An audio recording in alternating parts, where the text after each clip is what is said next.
What happens when the person you trust most, the one who eats with you, laughs with you, calls you sister, turns around and poisons your success? This is the story of Amora and Nekad, a story of envy, betrayal, and survival. Hello fam. Please, do not forget to subscribe to our channel. It means a lot to us. How it all started. Amora and Neka were more than friends, they were like sisters. They lived on the same street in the village of Umonka, their houses so close that the children of both families often played together in the same yard. From childhood, the two girls shared everything. When they went to the stream, they balanced their clay pots side by side, laughing and splashing water on each other.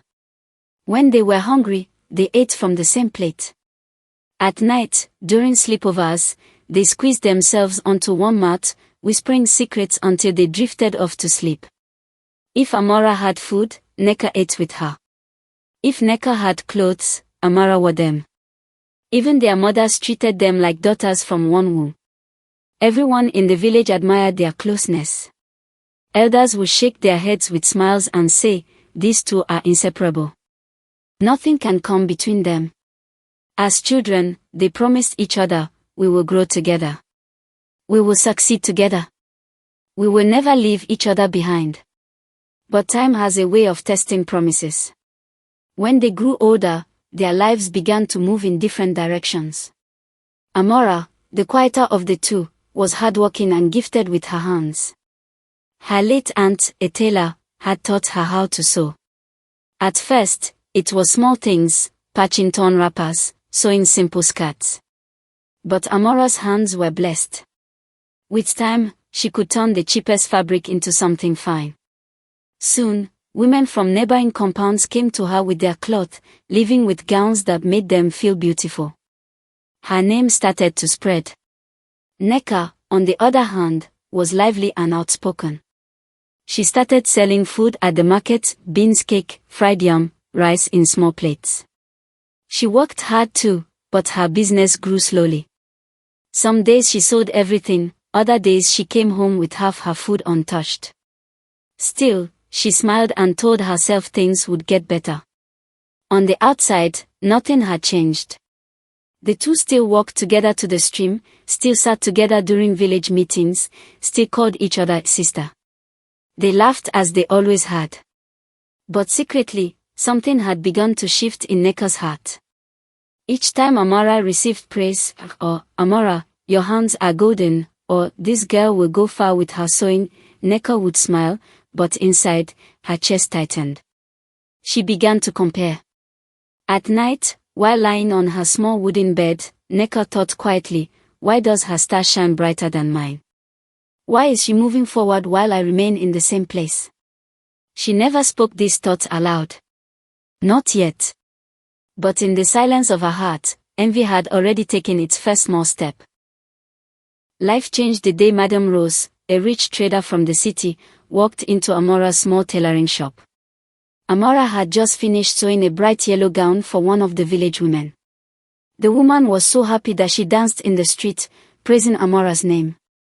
Madame Rose happened to be passing by, and she stopped. She looked at the gown, then at Amora's work. "Who sewed this?" Madame Rose asked. "Amora," the woman replied proudly. "This girl's hands are blessed." Madame Rose walked straight into Amora's little shop. She saw the small wooden table, the single sewing machine, and clothes neatly folded in a corner. Then she turned to Amora. "Young girl," she said, "your gift is rare. If you can sew some beautiful things for me, then I will love to sponsor you. With that, you will be able to open a big shop in town." Amora could not believe her ears. She fell to her knees, tears filling her eyes. "Thank you, Ma," she whispered. News spread quickly. Children ran through the streets shouting, "Amora is going to the city." Her mother wept tears of joy. Even neighbors brought food to celebrate. And Neka. She was there too, hugging Amora tightly, smiling with everyone else. "I am so proud of you," she said. But as she smiled, her heart burned. That night, Amora sat with Neka under the moonlight. "My sister, she said softly, God has done it. Madame Rose said if I do well in Lagos, she will make my name known everywhere. We will rise together. Nneka forced a laugh. Yes, we will rise, she replied. But deep inside she thought, no, only you are rising.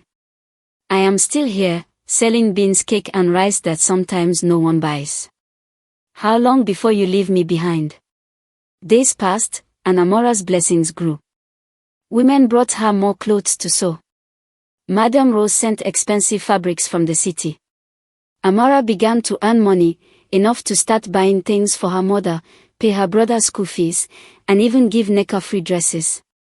Wear this one, Amora said happily one evening, handing her a gown she had made. You will look beautiful in it. Nneka took it, smiled, and thanked her. But when she got home, she sat staring at the dress with tears in her eyes.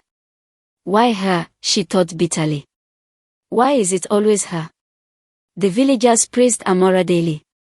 That girl is going places, they said. She is the pride of Omonka. Each word was like a knife to Nneka's heart. The same words that lifted Amora higher pressed Nneka deeper into envy. And though Amora still called her sister, Nneka's smile had already changed. It no longer came from joy. It came from a heart quietly plotting in the shadows. The months passed, and Amora's life kept climbing. Her small shop was no longer small. Madame Rose sent her more fabrics, even clients from the city. Sometimes cars stopped in front of her shop, and women with gold earrings stepped down just to have clothes sewn by the girl with the golden hands. Amora continued to work hard day and night, but she never forgot where she came from. She continued to use part of her money to take care of her mother and her younger brother. She got her mother more wrappers, blouses, and new sandals.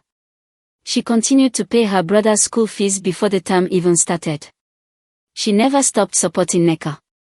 Nneka, take this, Amora said one afternoon, pressing some money into her hand.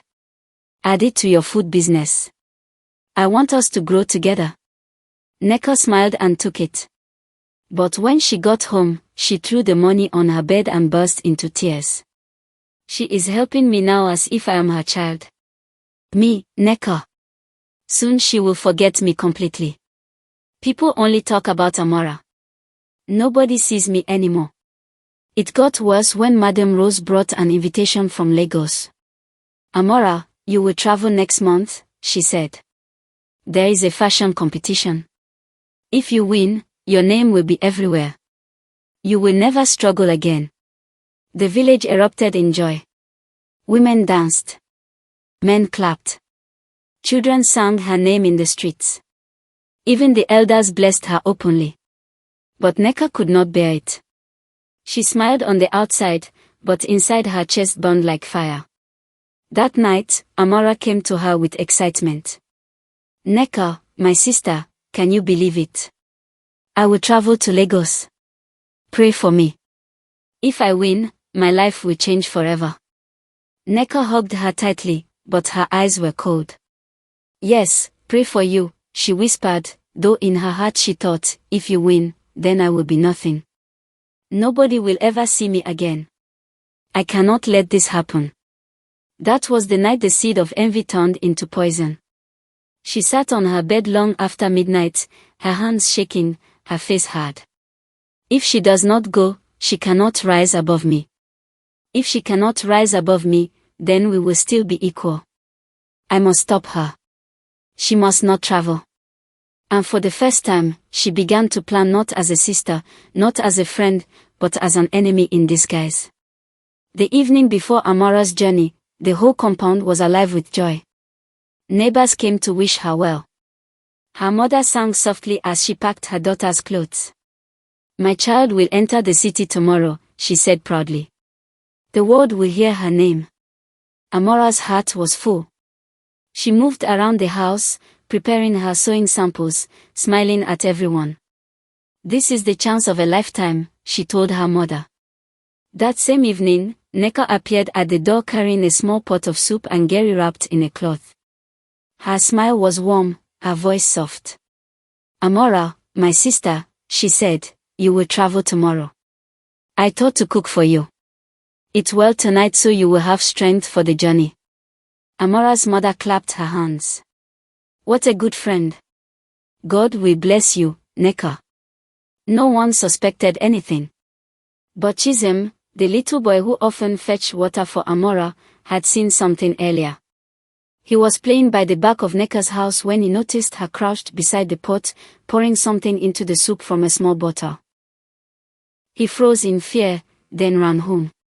He kept silent, trembling. If I talk, she will beat me. Nobody will believe me. I am only a boy. That night, Amora ate from the pot Neka brought. Thank you, my sister, she said cheerfully. You are too kind. Neka smiled and nodded. You deserve it, she replied, though her heart pounded with guilt. But within hours, Amora's stomach twisted. She clutched her belly and groaned. Sweat rolled down her face. By midnight, she was lying on the floor, shivering and crying in pain. Her mother panicked. Amora! What is happening? Neighbors rushed in with lanterns. They lifted her onto a mat and carried her to the clinic. The doctor examined her and spoke gravely, this is not ordinary. She has been poisoned. The word sent shock through the crowd. Gasps filled the room. Her mother screamed and fell to the floor. And Neka. She rushed in with tears rolling down her face. She knelt by Amora's side, holding her hand. Oh, my sister. Who did this to you? She cried loudly. Her performance fooled everyone. They even praised her. Look how deeply she loves her friend, they said. But in her heart, Neka knew the truth. She had stolen her friend's chance to rise. For 3 days, Amora lay weak in her bed at the clinic. She could hardly sit up. Her dreams of traveling to Lagos were gone, the competition date had passed. Each time she opened her eyes, she saw her mother sitting beside her, praying, tears streaming down her face. Neighbors visited, bringing words of comfort. Don't worry, Amora, they said. You will rise again. Neka came too. She came every morning with a basket of fruit or a flask of tea. She cried louder than anyone else, holding Amora's hands, saying, I will not leave your side. Many people admired her. What a loyal friend, they said. But behind her tears, Neka's heart was restless. What if someone saw me that night, she thought each time she left the clinic. She smiled during the day, but at night, she tossed and turned, unable to sleep. Meanwhile, young Chisholm could no longer bear the weight of silence. Each time he passed Amora's compound, he remembered the night he saw Neka crouched behind her house, pouring something into the soup pot. He wanted to tell the truth, but fear gripped him. She would deny it. I am just a child. Who will believe me? But on the 4th day, he overheard villagers praising Neka again. She is truly a good friend, they said. She is always there for Amora. Chisholm clenched his fist. His heart pounded. Finally, he ran to Amora's mother. Auntie, he whispered, trembling, I need to tell you something. That night, before Neka brought the soup, I saw her put something inside the pot. I swear I saw it. At first, Amora's mother wanted to hush him. Don't accuse people carelessly, Chisholm. This is a serious matter. But then she remembered something. The doctor had kept a small sample of the soup Amora ate that night. Let us test it, she said firmly. The test confirmed it. The soup contained poison. The elders called Neka before the council. The whole village gathered under the big tree. Her mother held her chest in shame, unable to speak. Amora sat weakly on a chair, her face pale but her eyes steady. Neka, the eldest man said, this boy saw you pour something into the soup. The doctor has confirmed the soup was poisoned. What do you have to say? At first, Neka denied it. No. I would never harm my sister, she shouted. But the more she spoke, the more her voice cracked. The crowd murmured. If she is innocent, Why does her face shake like this? Finally, Nneka fell to her knees, her body shaking. Tears rolled down her face. I did it, she cried. I was jealous. Everyone praised her. Nobody saw me anymore. I did not want her to leave me behind. I thought if she didn't go to Lagos, we would still be the same. Gasps filled the air. Mothers covered their mouths. Fathers shook their heads in disgust. Amora's mother broke down, wailing. Nneka, after all the love we showed you, this is how you repay us.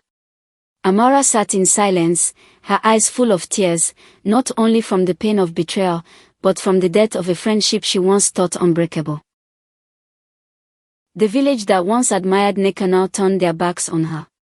Her food stall in the market was deserted. Mothers pulled their children away from her table. Don't buy from her, they whispered. The same hand that cooked poison cannot feed us. Even those who once called her friend crossed to the other side of the road when they saw her coming. Her own family lived in shame. Her mother could not lift her head in the women's meetings. Her brothers avoided the marketplace. She has destroyed our name, they muttered bitterly. Nneka herself became a shadow of who she once was. She stayed indoors, crying until her eyes were swollen, her ears filled with the whispers of the villagers. She poisoned her own sister friend. Envy has eaten her soul. Meanwhile, Amora, though deeply hurt, chose a different path. The doctor advised her to rest, and slowly she regained her strength. She could no longer attend the Lagos competition, but she did not let her dreams die. If one door closes, another will open, her mother told her, and she believed it. Amora returned to her sewing machine, working with steady hands and quiet dignity. Customers who heard her story admired her strength and came in greater numbers. They said, this girl has suffered betrayal, but she rose above it. Her spirit cannot be broken. One evening, as Amora stitched under the glow of a kerosene lamp, her mother placed a hand on her shoulder. My daughter, she said softly, you lost a friend, but you did not lose your destiny. What is yours will always be yours. Tears filled Amora's eyes. She whispered, I forgive her, Mama. But I will never forget. From then on, her story spread beyond the village, not only as a gifted tailor, but as the girl who survived poison and betrayal. People pointed to her and told their daughters, learn from Amora. Rejoice when your friend succeeds, for envy will only destroy you. As for Nneka, her name became a bitter warning. Mothers shook their heads and said, envy is like poison, it kills your friend, but it kills you even faster. Moral of the story. Envy destroys faster than fire. A true friend celebrates another's success. What is meant for someone cannot be stopped, not by lies, not by poison, not even by betrayal. Please, don't just watch, let this story remind you of the dangers of envy. Subscribe now for more real African stories that teach, heal, and inspire. Your support keeps these lessons alive. See you next time.